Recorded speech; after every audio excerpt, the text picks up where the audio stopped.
This is the first time that a pope has presided over the funeral of a retired pope, and it's been an historic week here in the Vatican. We've had around 200,000 people, as you mentioned, coming to pay their respects to Benedict, and a big gathering here in St. Peter's Square. There's estimated around 60,000 who are here today at the funeral, which is being celebrated now as we speak by Pope Francis. He's just given his reflection, his homily on Pope Benedict, and he has asked that Pope Benedict prayed that Pope Benedict will be admitted to heaven, and it has reflected a little bit on the work that he did to spread the Christian message during his life.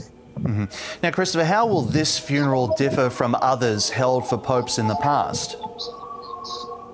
Well, it's quite similar to normal funerals of popes, but because Benedict is a retired pope, there are some differences. Certain prayers have been omitted.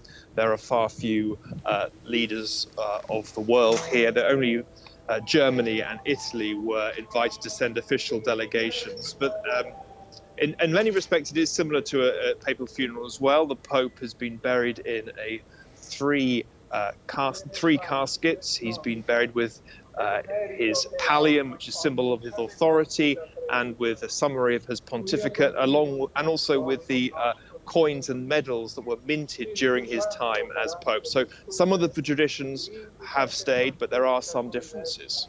Now, we are seeing some live pictures there of the ceremony underway. Many have been quick to note that the crowds for the viewing of Benedict's body hasn't been as large as his predecessor, Pope John Paul II. Why do you believe that is?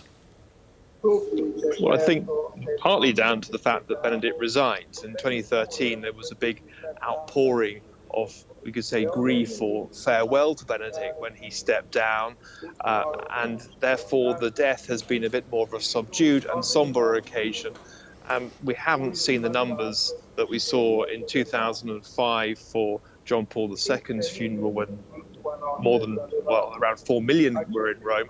So it is subdued and somber, mainly due to the fact that Benedict has stepped down. He is not a serving pope, and therefore a lot of the reaction that you would expect when the Pope dies isn't there because of the resignation. Mm-hmm. Christopher Lamb, we appreciate your time. Thank you very much for joining us. Thank you, Manny.